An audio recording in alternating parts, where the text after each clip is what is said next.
नमस्कार। सबके हृदय में चैतन्य स्वरूप से विराजमान परम कृपालु परमात्मा को प्रणाम करता हुआ आप सभी दिव्य आत्माओं को सप्रेम जय गुरुदेव। और मुझे बहुत ही प्रसन्नता है कि निष्कलंक धाम सतपंच चैरिटेबल ट्रस्ट फैजपुर के द्वारा निष्कलंक धाम में यहाँ पर बहुत ही जल्द तुलसी हेल्थ केयर सेंटर की शुभ शुरुआत होने जा रही है। इस तुलसी हेल्थ केयर सेंटर का कार्य यहाँ पर प्रगति पथ पर है और बहुत ही जल्द कुछ महीनों में यह हेल्थ केयर सेंटर आप सबकी सेवा में उपलब्ध होगा। यहाँ पर हेल्थ केयर सेंटर के द्वारा हमारे सबके स्वास्थ्य के लिए, निरामय आयु के लिए कोशिशें की जाएगी। हेल्थ केयर सेंटर के द्वारा यहाँ पर इस विचारधारा से प्रेरित होकर कार्य किया जा रहा है कि पहला सुख निरोगी काया हमारा पहला सुख है और मैं मानता हूँ अंतिम सुख भी यही है, निरोगी काया। अगर हमारी काया निरोगी होगी, शरीर स्वस्थ होगा तो जीवन को जीने का आनंद भी हम प्राप्त कर सकते हैं। यहाँ पर शरीर स्वास्थ्य के लिए भी कार्य होगा और यहाँ पर मन स्वास्थ्य के लिए भी कार्य किया जाएगा। आयुर्वेद के द्वारा, नेचुरोपैथी के द्वारा, योग प्राणायाम के द्वारा और भी जो हमारे आयुर्वेद ने पंचकर्म हैं, जो भी हमारी मूल उपचार पद्धति है, उन उपचार पद्धतियों का उपयोग करते हुए अच्छा स्वास्थ्य और मानसिक स्वास्थ्य देने की कोशिश यहाँ पर हम कर रहे हैं। और यहाँ पर उन सेवाओं को देने के लिए अच्छी से अच्छी व्यवस्था देने की कोशिश ट्रस्ट के द्वारा यहाँ पर की जा रही है।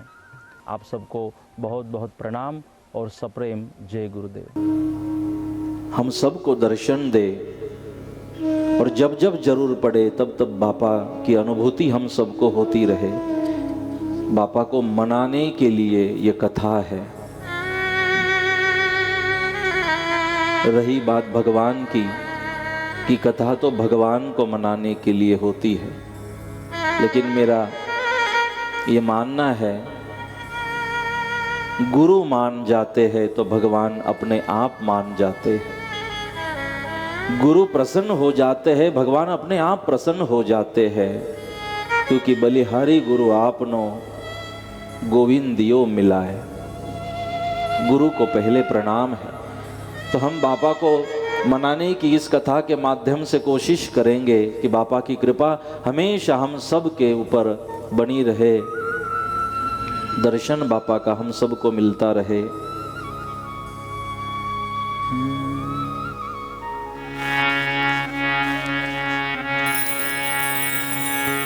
इस योग्य हम कहा है, इस योग्य हम कहा है, गुरुवर तुम्हें मनाए। इस योग्य हम कहा है, गुरुवर तुम्हें मनाए।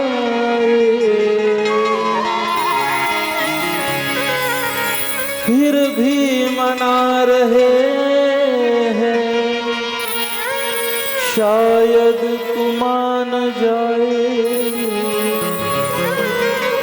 फिर भी मना रहे हैं, शायद तू मान जाए। इस योग्य हम कहा है, गुरुवर तुम्हें मनाए।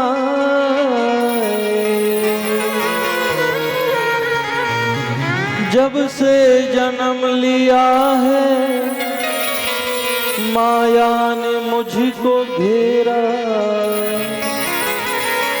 फिर लोभ वासना ने डाला है तन पे डेरा,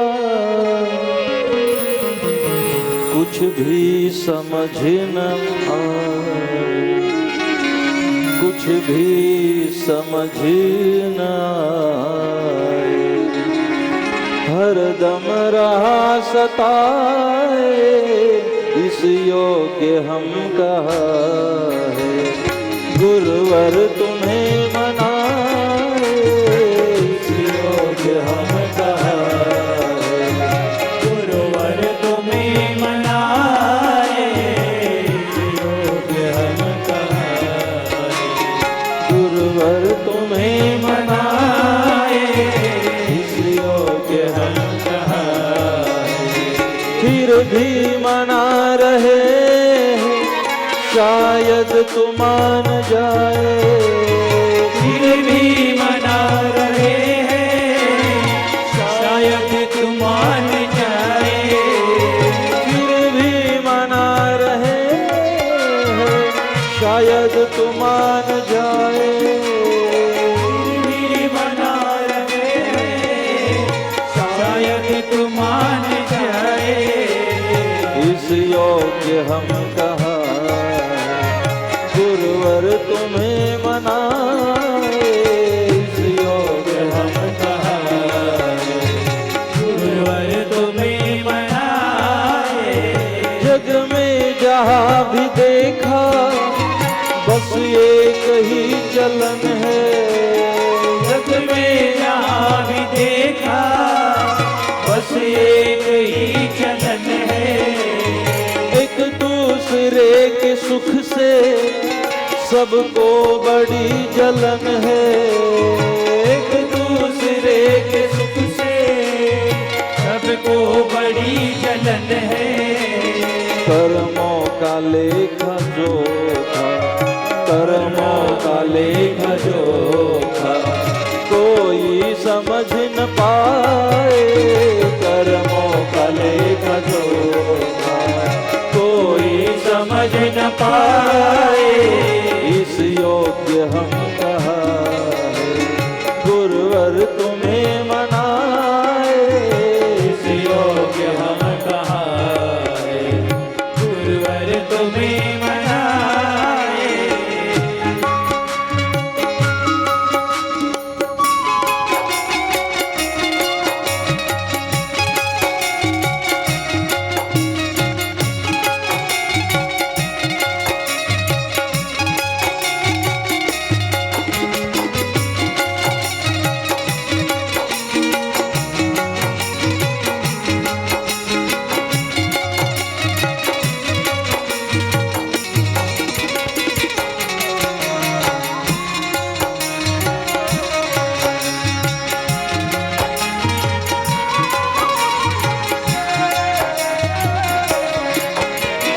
जब कुछ न कर सके तो तेरी शरण में आए। जब कुछ न कर सके तो तेरी शरण में आए। अपराध मानते हैं, झेलेंगे सब सजाए। अपराध मानते हैं, झेलेंगे सब सजाए। बस आस एक यही है, बस आस एक यही है, दर्शन तेरा हम पाए। बस आस एक यही है, दर्शन तेरा हम पाए। इस योग्य हम कहा है, गुरुवर तुम्हें मनाए। इस योग्य हम कहा है, गुरुवर तुम्हें मनाए। फिर भी मना रहे हैं, शायद तू मान जाए। फिर भी मना रहे हैं, शायद तू मान जाए। फिर भी मना रहे हैं, शायद तू मान जाए। फिर भी मना रहे हैं, शायद तू मान जाए। इस योग्य हम कहाँ है, इस योग्य हम कहाँ है, गुरुवर तुम्हें मनाए। इस योग्य हम कहाँ है, गुरुवर तुम्हें मनाए। इस योग्य हम कहाँ है, गुरुवर तुम्हें मनाए। योग्य हम कहाँ है, गुरुवर तुम्हें मनाए। योग्य हम कहाँ है, गुरुवर तुम्हें मनाए।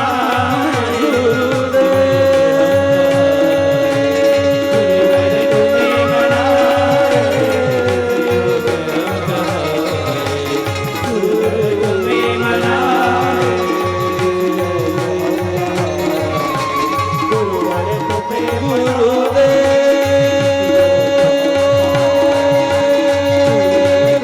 मनाए। गुरुवर तुम्हें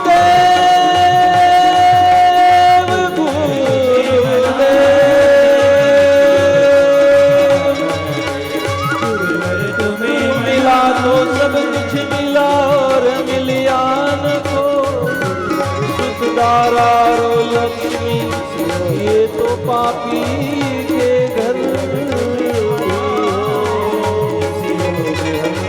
कुंभार शिशि कुंभ है, घड़ी घड़ी काढ़े खोट, अंदर हाथ रख के ऊपर मारे चोट। तुम्हें मनाए। गुरुजी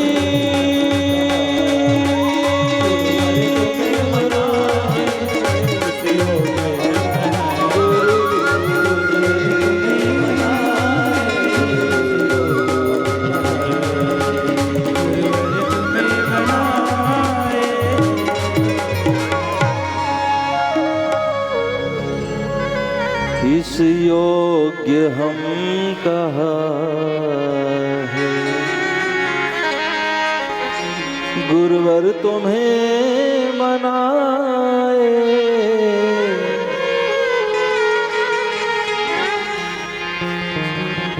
इस योग्य हम कहाँ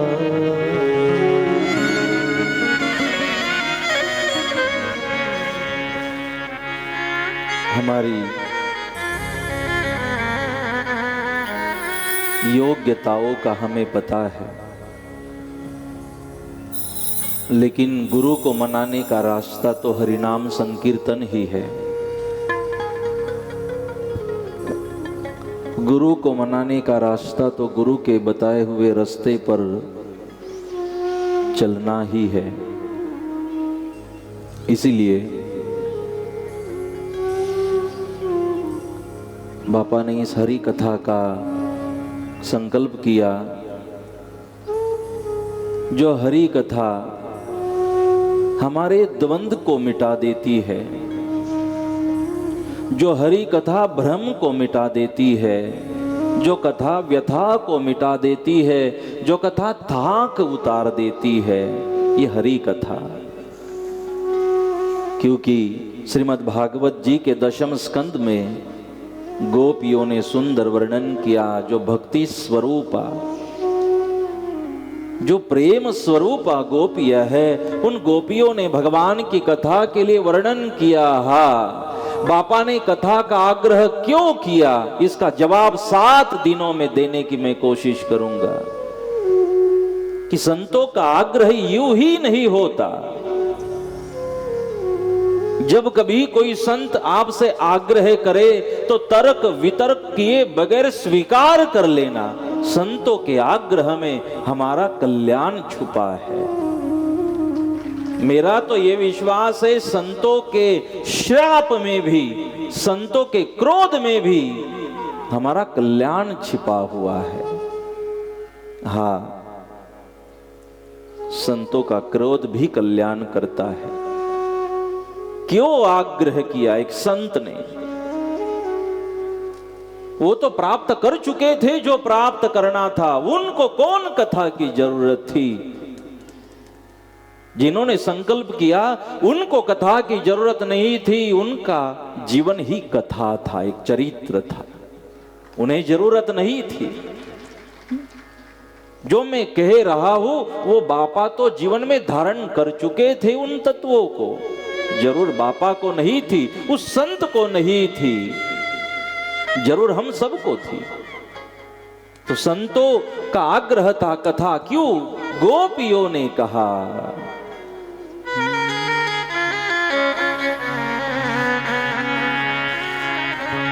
तव कथामृतम तप्त जीवनम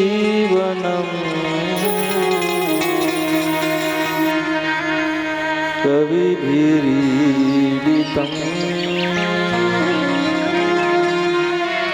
कल्मषापहम्।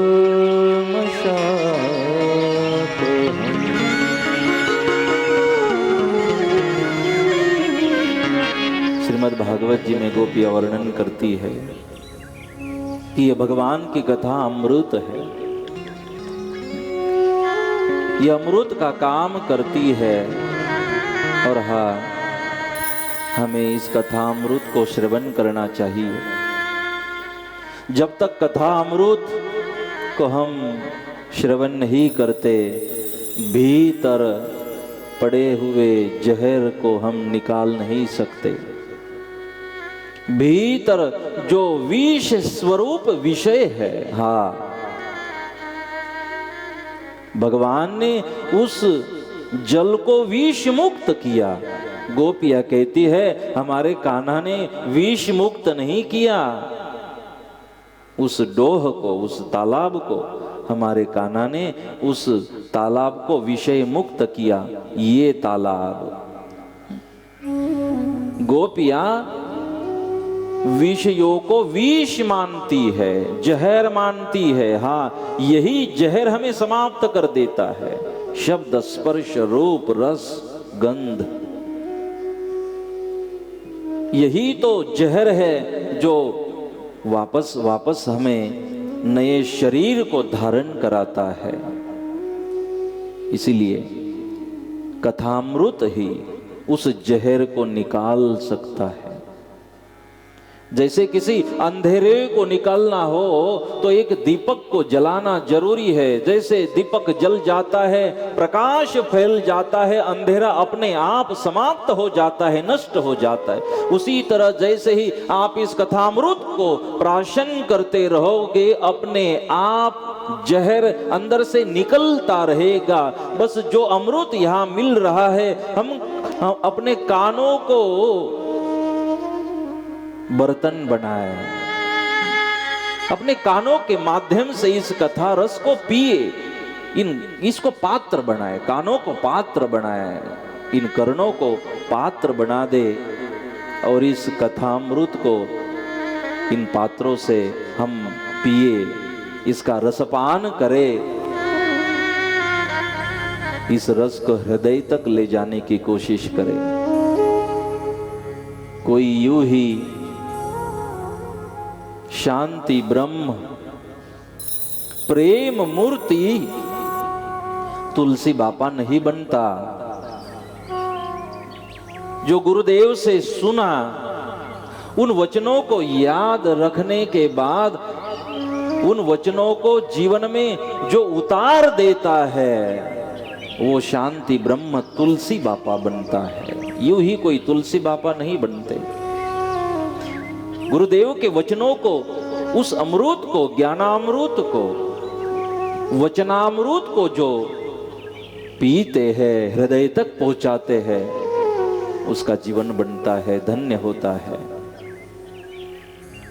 तो इसीलिए यह कथा अमृत है, अमृत के समान है। और क्यों जरूरी है इस कथा का श्रवण करना, आयोजन करना?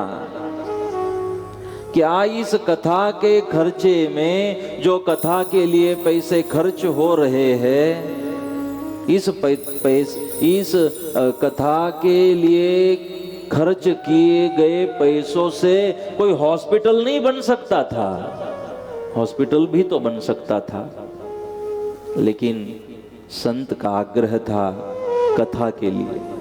क्यों?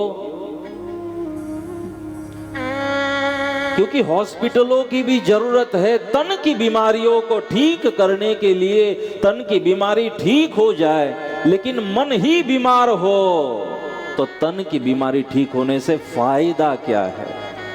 इसलिए बापा ने आग्रह किया, कथा जो मन की बीमारियों को ठीक कर देती है, ये कथा ये मन के ताप को समाप्त कर देती है, शांत कर देती है, मन के संताप को मिटा देती है। और जो मन के कारण जो बीमारियां शरीर में फैल रही है, उसी मन को काबू करने के लिए कथा है।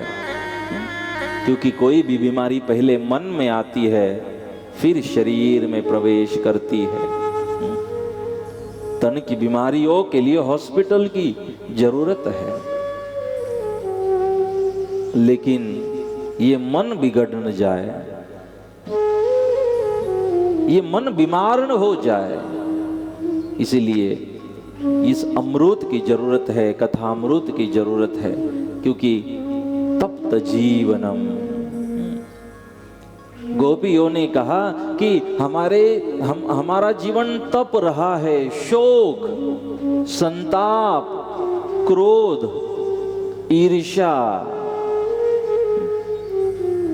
इन चीजों से हमारा जीवन जल रहा है। हम उद्विग्न हो चुके हैं, विचलित हो चुके हैं, मन शांति खो बैठे हैं, खो चुके हैं। और इसीलिए इस तपे हुए जीवन को शांत करने के लिए कथामृत, भगवान के चरित्र को गोपियां अमृत कहती है। इसीलिए संतों ने बहुत ही सुंदर वर्णन किया कि हमारे सबके जीवन में मन शांति के लिए, क्योंकि आज हमारे पास मखमल की गद्दी खरीदने के लिए पैसे तो आ गए, लेकिन नींद नहीं है। आप मखमल की गद्दी खरीद सकते हो, क्या नींद खरीद सकते हो? नींद तो तब आएगी, चैन तो तब आएगा जब हम अपने आप को शरीर नहीं, अपने आप को आत्मा समझने की कोशिश करेंगे। चैन की नींद तो तब आएगी जब अयम आत्मा ब्रह्म की अनुभूति होगी। मन शांति तो तब मिलेगी, चैन तो जीवन में, चैन की नींद तो तब आएगी जब तत्वमसी की अनुभूति होगी, अहम ब्रह्मास्मि की अनुभूति होगी। चैन तो तब जीवन में आएगा जब सर्वम खलविदम ब्रह्म की अनुभूति होगी। इसीलिए पैसों से घर बनवा सकते हो, शांति तो कथा से मिलती है, समाधान तो कथा से मिलता है। इसीलिए कथा आनंद को देती है, कथा इंद्रियों को काबू करती है, मन की वासनाओं को समाप्त कर देती है, और जो मन दुख का कारण है उस मन को संस्कार कथा देती है। इसीलिए कथामृत सर्वश्रेष्ठ है, जिसको सुनने से मिट जाती जन्म जन्म की व्यथा, ये है हरि कथा। क्योंकि हमें वापस तो जन्म इसलिए धारण करना पड़ता है क्योंकि वासनाएं शेष रह जाती है। तो ये पुनरपि जननम का कारण है वासनाएं, और जब तक ये वासनाएं समाप्त नहीं होती, नए नए शरीर को धारण करना पड़ता है। और ये कथा उन्हीं वासनाओं को शांत करती है, समाप्त कर देती है। इसीलिए कथा जरूरी है। जो जन्म मृत्यु के इस बीमारी का जो कारण है, उस कारण को ही कथा समाप्त कर देती है, कथा ज्ञान देती है, समझ देती है। इसीलिए बीमारी जड़ से खत्म कर देने का काम कथा करती है, और इसीलिए ये कथा का आग्रह था, इसीलिए कथा जरूरी है। श्रीमद् दशावतार जो भगवान विष्णु ने धारण किए, वैसे तो 24 अवतारों का चरित्र है श्रीमद् भागवत जी में संक्षिप्त में, लेकिन सतपंथ संप्रदाय में सदगुरुदेव इमाम शाह जी महाराज ने 24 अवतारों में से जो प्रमुख 10 अवतार है, उन 10 अवतारों का विस्तृत चरित्र इस श्रीमद् दशावतार ग्रंथ के माध्यम से हम सबको दिया।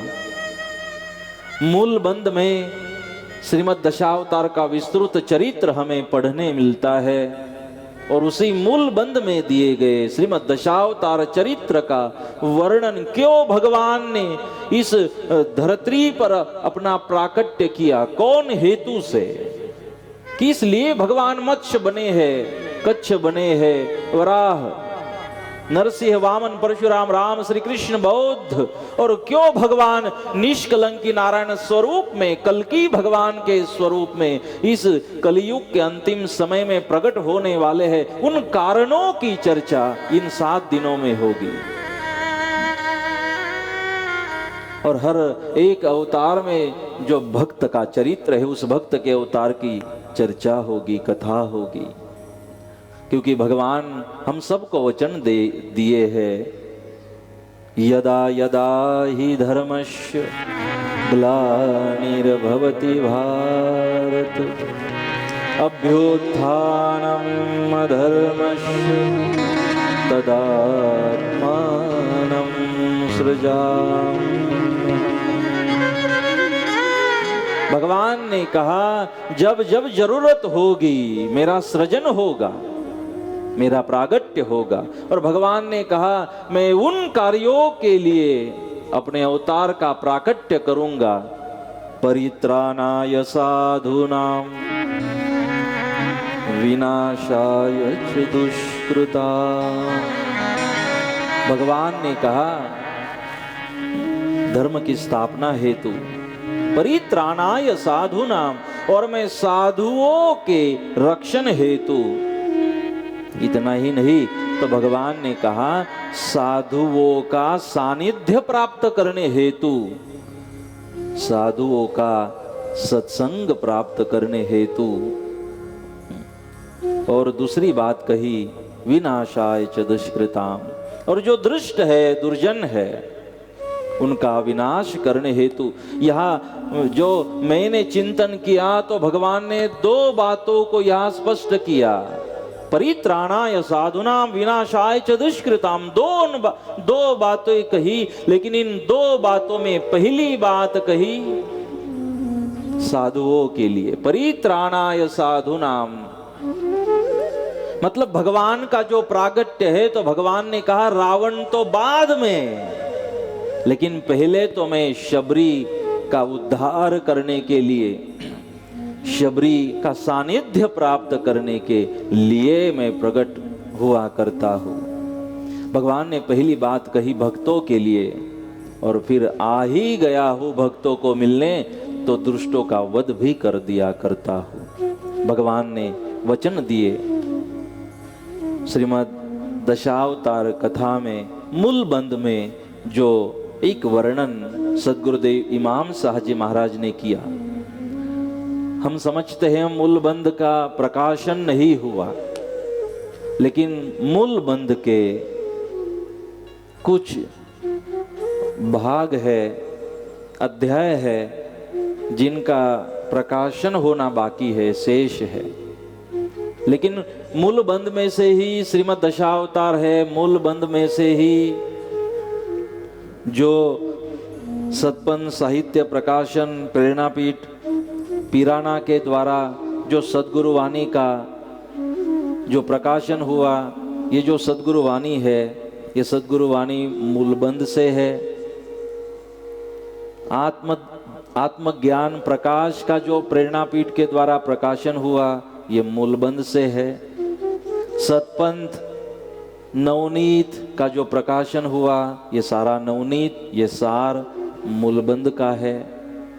जो मन चिंतामणि है मूलबंद से है, जो अमृतवाणी है मूलबंद से है, जो शिक्षापत्री मूलबंद से है, और जिस मंत्रों के, वैदिक मंत्रों के माध्यम से अखिल विश्व ब्रह्मांड के सभी देवी देवताओं को आवाहन किया जाता है, आमंत्रण निवेदन किया जाता है और जिनको बुलाकर उनका प्रणाम किया जाता है, आवाहन किया जाता है, अभिषेक किया जाता है, प्रणाम किया जाता है, पुष्प चढ़ाए जाते हैं, उनको भोग धराया जाता है और विश्व कल्याण की प्रार्थना की जाती है। ऐसे घटपाट पूजा के हमारे जो मंत्र है वो मंत्र भी मूल बंध से ही आए हुए हैं।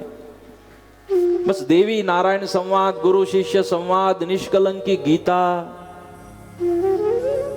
ये कुछ जो उसके अध्याय है उनका प्रकाशन होना बाकी है, लेकिन लगभग तो मूल बंध प्रकाशित हो चुका है इन अलग अलग ग्रंथों के माध्यम से।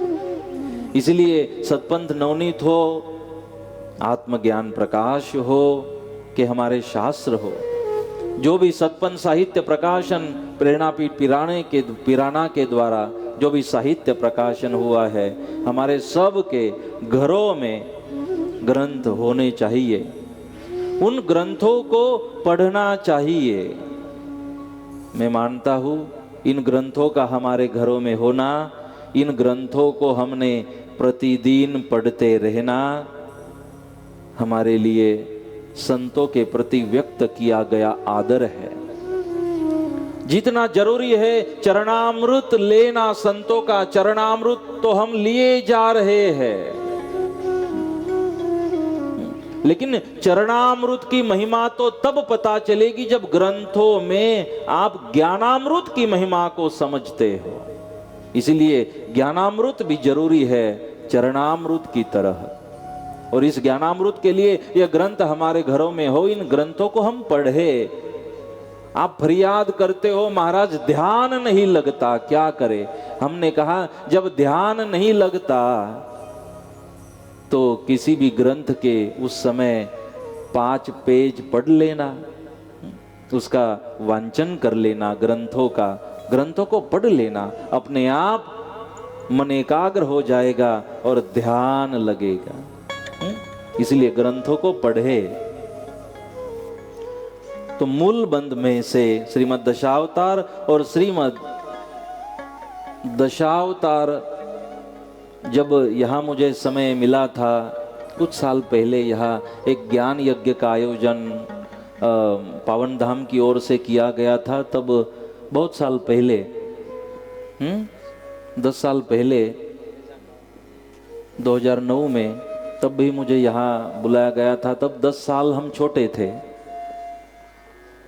तो ऐसे एक लाइट भी लगाया था मंच के सामने, रेड वाला। तो जब रेड लाइट लग जाए तो वक्ता समझ ले कि अब अपना समय पूरा। ये सिस्टम तब बनाई थी पावन धाम में। हमें रेड लाइट होने की वजह से आज भी याद है रेड लाइट। तो एक सिस्टम बनाई हुई थी, उसमें हम आए थे और मुझे यहाँ पावन धाम के इस आयोजन की ओर से मुझे सब्जेक्ट दिया गया था मूल बंध, और उसके लिए समय दिया गया था 30 मिनट। मैं बोला मैं पूरा जीवन बोलता रहूं तो मूल बंध को मैं कह नहीं सकता, और 30 मिनट का समय है। लेकिन मैंने कहा अब न्याय तो देना है, तो 30 मिनट में मैंने मूल बंध की महिमा, मूल बंध में कौन सा ज्ञान है उसे कहने की मैंने यह कोशिश की थी। और पावन धाम में शायद ही वो पहला मेरा अपना प्रवचन था, और ईमानदारी से करने का मैं मानता हूँ आज ये नतीजा है कि 7 दिन यहाँ सेवा करने का सौभाग्य मिल रहा है। 30 मिनट की वह सेवा, और आज 7 दिन यहाँ कथा का आमंत्रण। तो तब वो पहली सेवा हमें यहाँ मिली थी 30 मिनट के लिए, और शायद हमें बापा की ओर से कहा गया था, जीवराज बापा की ओर से, कि मूल बंध के ऊपर आपने बोलना है। तो हमने कोशिश की थी और गुरुजी की कृपा से उस बारे में चर्चा भी हम कर पाए थे 30 मिनट में। तो मूल बंध से ही ये सारा ग्रंथ है। इस दशावतार ग्रंथ की शुरुआत में सद्गुरुदेव ने वर्णन किया कैसे इस सृष्टि का ब्रह्मांड का निर्माण हुआ। वृद्धमूल मदशाखम अश्वत्थम प्राहुरव्ययम छंदांशि यस्य पर्णानि यत् संवेद स वेदवित्। हमारे भगवत गीता में भगवान जो वर्णन करते हैं उसी तरह इस सृष्टि ब्रह्मांड के बारे में सद्गुरुदेव इमाम साहब जी महाराज ने शुरुआत में वर्णन किया है कि कैसे इस ब्रह्मांड का निर्माण हुआ, कैसे सृष्टि का निर्माण हुआ। आद्य शक्ति आद्य नारायण ब्रह्मा विष्णु महेश का निर्माण हुआ और फिर भगवान नारायण ब्रह्मा जी को आज्ञा करते हैं बहुश्याम प्रजायेय, हे ब्रह्मा मुझे अनेक स्वरूपों से प्रकट होना है। ब्रह्मा जी ने कहा मेरी औकात तो नहीं है भगवान, मैं एक को अनेक स्वरूप में प्रकट कर सकूं, मेरी क्षमता नहीं है। तब भगवान नारायण ओम प्रणव ब्रह्म का नाद देते हैं और नारायण भगवान ब्रह्मा जी को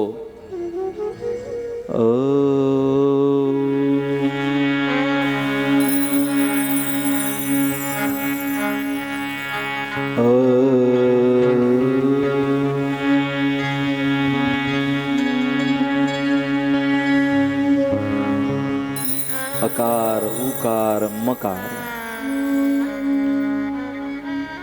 ओम शब्द का नाम देते हैं। इस ओम शब्द का उच्चारण भगवान ब्रह्मा ने किया और इस उच्चारण से भगवान ब्रह्मा जी को 4 वेदों का ज्ञान हुआ, ऋग्वेद यजुर्वेद सामवेद अथर्ववेद। और 4 वेदों का सार ब्रह्मा जी प्रकट करते हैं सत्यम परम धीमहि। ब्रह्मा जी ने कहा सत्यो नास्ति परो धर्म, कि एक ही धर्म इस सृष्टि में है, इस जगत में है और उस धर्म का नाम है सत्य। एक ही धर्म है। और भगवत गीता को अगर हम समझने की कोशिश करें, श्रीमद् भागवत जी को समझने की कोशिश करें तो व्यास जी कहते हैं सत्यम परम धीमहि। परम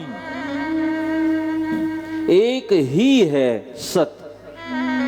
इस सत्य के माध्यम से ही ब्रह्मा जी को अनुभव हुआ कि इस सृष्टि का जो निर्माण हम कर पाए, स्वर्गलोक मृत्युलोक वैकुंठ लोक जो निर्माण हो पाया, जो एक को अनेक स्वरूपों में ब्रह्मा जी कहते हैं मैं प्रकट कर पाया, यह एक अनेक स्वरूपों में है। और इस एक को भगवान ब्रह्मा कहते हैं सत, कि जिस सत के माध्यम से जो तेजो स्वरूप है, प्रकाश स्वरूप है, ऐसे तेज स्वरूप एक परमात्मा को ब्रह्मा जी ने अनेक स्वरूपों में प्रकट किया। इस सृष्टि का निर्माण भगवान ब्रह्मा करते हैं। पंच तत्व पंच महाभूतों का उपयोग करते हुए पृथ्वी, आप, तेज, वायु, पंच महाभूतों का उपयोग करते हुए भगवान ब्रह्मा जी इस सृष्टि का निर्माण करते हैं। और इसलिए हमारी जो घटपाट पूजा है, उस घटपाट पूजा में पंच महाभूतों की ही पूजा की गई, आवाहन किया गया, जो सृष्टि का मूल है, जिससे सृष्टि बनाई गई।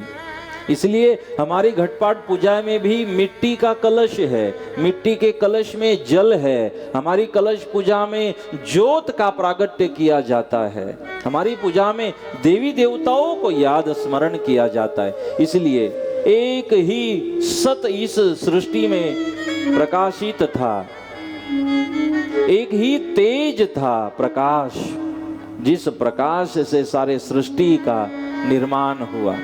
और उसी प्रकाश को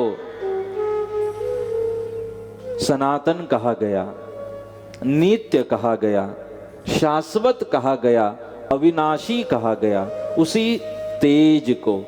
और उसी तेज को, जिस तेज से सारे सृष्टि का निर्माण हुआ, सद्गुरुदेव उसी तेज को सत कहते हैं। और उसी सत की ओर ले जाने वाला, सत की तरफ ले जाने वाला जो रास्ता है, उसे सतपंथ कहा जाता है।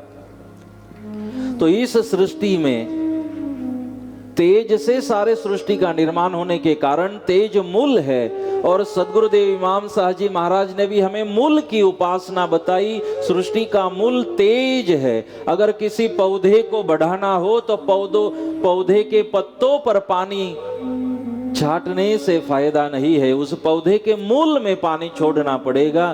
तो इस ब्रह्मांड से मुक्त होने के लिए, ब्रह्मांड के उस कवच को भेद कर बाहर गोलोक, तेजोलोक, तपलोक की प्राप्ति करने के लिए, वैकुंठ लोक की प्राप्ति करने के लिए, जन्म मृत्यु के चक्र से मुक्त होने के लिए, क्योंकि अगर हमें मुक्त होना है तो ब्रह्मांड के कवच को छेदना होगा, भेदना होगा।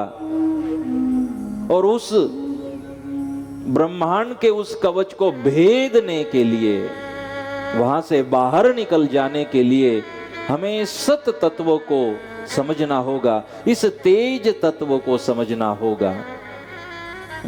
क्योंकि जब तक हम उस सत को धारण नहीं करते, समझते नहीं, तब तक हम ब्रह्मांड से बाहर निकल नहीं सकते, उस कवच को भेद नहीं सकते। इसीलिए जिस तेज से सारे सृष्टि का निर्माण हुआ, वो तेज मूल है। और उसी मूल तत्व की उपासना करने की आज्ञा सतपंथ में सतपंथियों को सद्गुरुदेव करते हैं। इसलिए सतपंथ में ज्योत की महिमा है, तेज की महिमा है, अग्नि की महिमा है, प्रकाश स्वरूप भगवान को माना जाता है। इसलिए सतपंथ में मूर्ति का विरोध नहीं है, किसी भगवान की मूर्ति का विरोध नहीं है।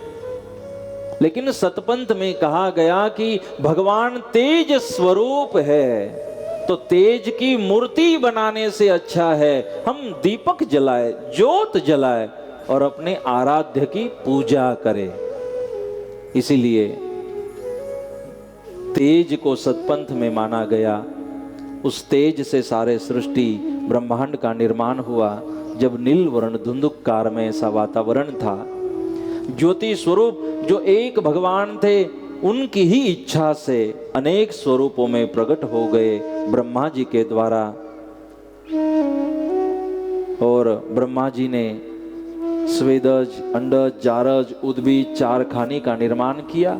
एक खानी में 21,84,00,000 लाख जीव योनि का निर्माण भगवान ब्रह्मा करते हैं।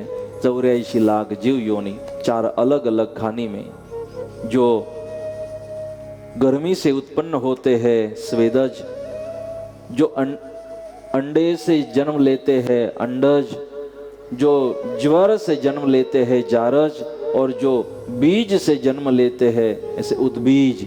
4 खानियों में 1,84,00,000 जीव योनियों का निर्माण भगवान करते हैं। 1,84,00,000 जीव योनि में एक मनुष्य योनि भगवान ने कहा कि जिसमें मैं सद विवेक बुद्धि को प्रदान करूंगा। और जो जीव मनुष्य जन्म में सद विवेक बुद्धि को जागृत किए हुए अपने आप को जान लेगा, अपने मूल को जान लेगा, जैसे अपने शास्त्र में सद्गुरुदेव इमाम साहब महाराज वर्णन करते हैं, गुल सोही गुल को पछानो, काट काट फिर बो ना क्या रे। उन्होंने कहा गुल सोही गुल को पछानो। आप याद तो करिए, आप कोशिश तो करिए, आप किसके अंश हो, समझिए तो सही।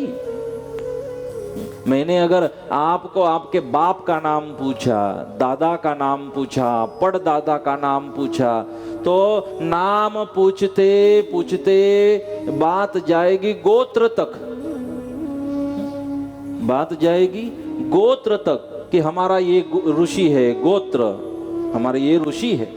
उसके बाद में अगर हम कोशिश करें कि फिर उन ऋषियों का जन्म कैसे हुआ, तो धीरे धीरे धीरे हमें पता चलेगा कि ये तो एक जो तेज स्वरूप भगवान है वहां से सबका निर्माण हुआ है। तो हम अगर याद करने लग जाए हमारे दादा परदादा ऋषि वो कहां से आए वो कहां से आए, तो हमें पता अपने आप मिल जाएगा कि हम किसके अंश है। तो सद्गुरुदेव कह रहे हैं, हाँ आप जिसके अंश हो आपको उस अंश को पहचानना है, समझना है। और जो जीव मनुष्य जन्म को प्राप्त करने के बाद अपने मूल स्वरूप को समझ लेता है, मैं किसका अंश हूं, क्योंकि उस अंश से मूल तत्व से अलग होने के कारण ही तो हम भटक रहे हैं। और तब तक ये भटकना समाप्त नहीं होगा जब तक हम अपने मूल स्वरूप को देख नहीं सकते। वो कथा आपने भी सुनी होगी कि जब वो एक बकरी थी, वो बकरी भी वो बकरियों का एक झुंड था, उसमें एक छावा बकरी की तरह जीवन जी रहा था। लेकिन जब अपने प्रतिबिंब को छावा देखता है तब पता चलता है कि मैं तो इस जंगल का राजा हूं, लेकिन बकरियों की संगत में बकरियों की तरह जीवन जी रहा हूं। मैं तो अलग हूं, बकरियों की तरह लाचार जीवन में क्यों जी रहा हूं। जब प्रतिबिंब देखा तो पता चला मेरा निज रूप क्या है। उसी तरह हम भी तब तक लाचारी से भरा हुआ इन विषयों की लाचारी, विकारों की लाचारी तब तक करते हैं जब तक हम अपने निज रूप को जानते नहीं है। हम कहते भगवान कहाँ है, भगवान कहाँ है। हमारे सद्गुरुदेव ने धूप के मंत्र में कह दिया, आत्मा देव अलख निरंजन निराकार, अवर देव नहीं दूजा। आत्मा देव, अवर देव नहीं दूजा। उन्होंने कह दिया आत्मा ही तो देव है, वही आत्मा देव है और आत्मा प्रकाश स्वरूप है। इसलिए हमारा हम शरीर नहीं, हम आत्मा है। तो इस प्रकाश स्वरूप भगवान की साधना हम सबको बताई। भगवान ने मनुष्य जन्म हम सबको दिया कल्याण के लिए, समझने के लिए मैं किसका अंश हूं। भगवान ब्रह्मा जी के क्रोध से शंखवा का निर्माण हुआ। अब शंखासुर की कथा आती है कि भक्त अमरीक ने जन्म मृत्यु के चक्र से मुक्त होने के लिए याग का आयोजन किया, सबको निमंत्रण दिया, उसमें शंखासुर को भी निमंत्रण दिया। लेकिन जब यज्ञ की याग की पूर्णाहुति का समय था, शंखासुर की राह देखे बगैर पूर्णाहुति कर दी। शंखासुर को क्रोध हुआ और क्रोध में आकर शंखासुर ने श्राप दे दिया कि हे अमरीक, 100 बार आपको जन्म मृत्यु का चक्र भोगना पड़ेगा, दुख भोगना पड़ेगा, सहना पड़ेगा। उससे पहले सब ने जन्म मृत्यु के चक्र से मुक्त होने का आशीर्वाद दे दिया था, लेकिन अब शंखासुर के द्वारा श्राप मिला। भक्त अमरीक भगवान ब्रह्मा जी के पास गए। उनके कहने अनुसार शंखासुर ने 20 जन्म, महेश्वर महादेव भगवान के कहने पर 20, भगवान विष्णु के कहने पर 20, आदिशक्ति मां जगदम्बा के कहने पर 20 जन्म कम कर दिए शंखासुर ने। अब बचे 20। फिर नारायण समझाने गए। अब सबके कहने पर, आग्रह करने पर 20 जन्म तो कम कर दिए। अब 20 जन्म शेष थे। भगवान नारायण कहने के लिए गए और शंखासुर को कहा कि भूल तो आपकी है शंखासुर, माफ कर दो अमरीक को। लेकिन शंखासुर ने कहा अब तक तो मैं फंसा, अब नहीं फंसने वाला। 20 जन्म तो उसे भोगने ही पड़ेंगे। नारायण क्रोधित होकर कहते हैं कि हे शंखासुर, मुझे कोई तकलीफ करे तो दुख नहीं होता, लेकिन जब मुझे भजने वाले मेरे भगत को कोई तकलीफ करे तो शंखासुर मैं सहन नहीं कर सकता। और भगवान ने श्राप दे दिया, मेरे भगत के जो 20 जन्म है शंखासुर, उसमें से 10 मैं अपने भगत के लिए धारण करूंगा और रहे 10 आपको भोगने पड़ेंगे।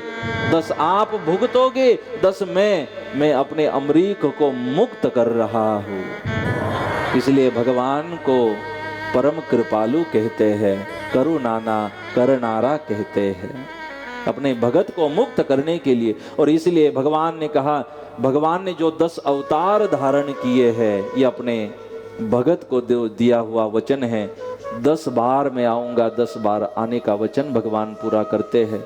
शंखासुर की अकल अब ठिकाने आई और शंखासुर कहने लगा, चलो जो आपका आशीर्वाद भगवान, लेकिन एक प्रार्थना इस भगत की है, जब मैं जन्म धारण करूं मेरी मृत्यु आपके हाथों से हो। भगवान ने कहा, हम आपको वरदान देते हैं।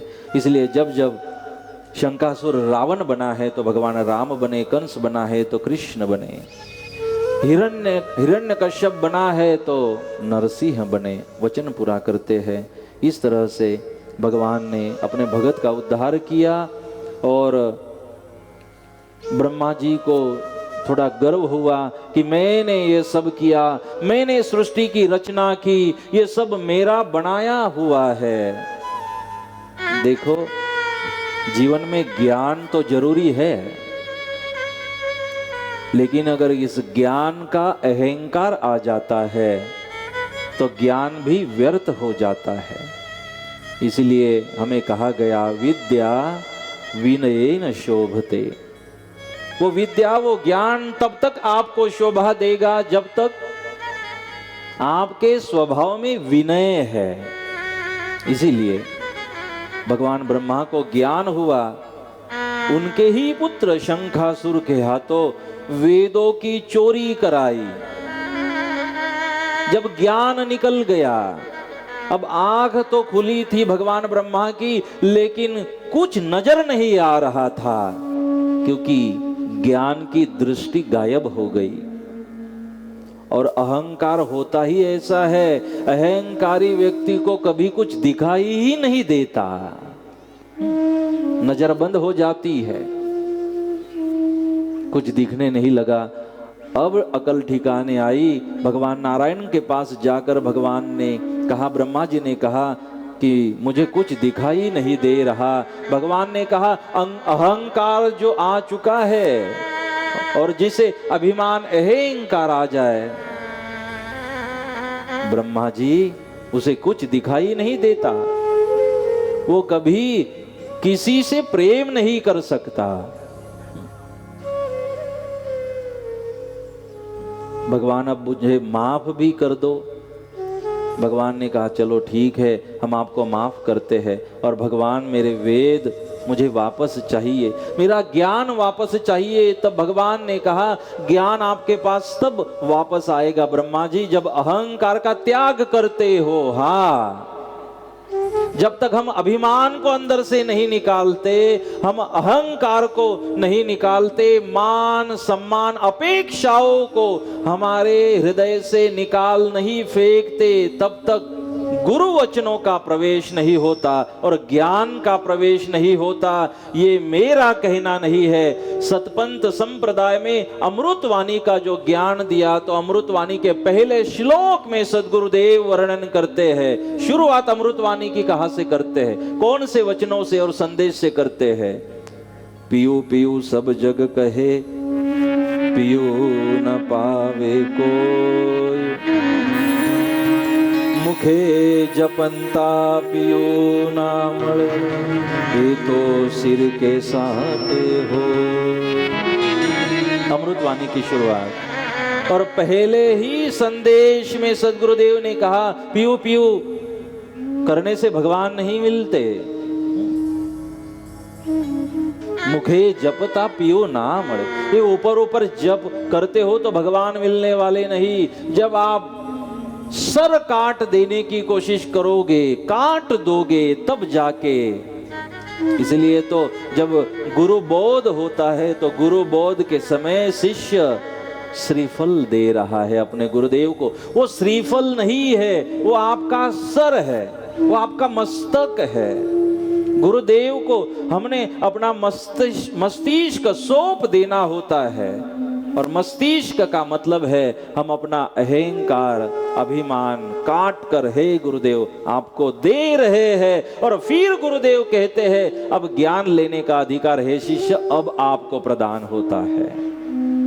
इसलिए जब तक हम उस अभिमान अहंकार को निकाल नहीं फेंकते, ज्ञान अंदर उतरता ही नहीं है, हमें अधिकार ही प्राप्त नहीं होता।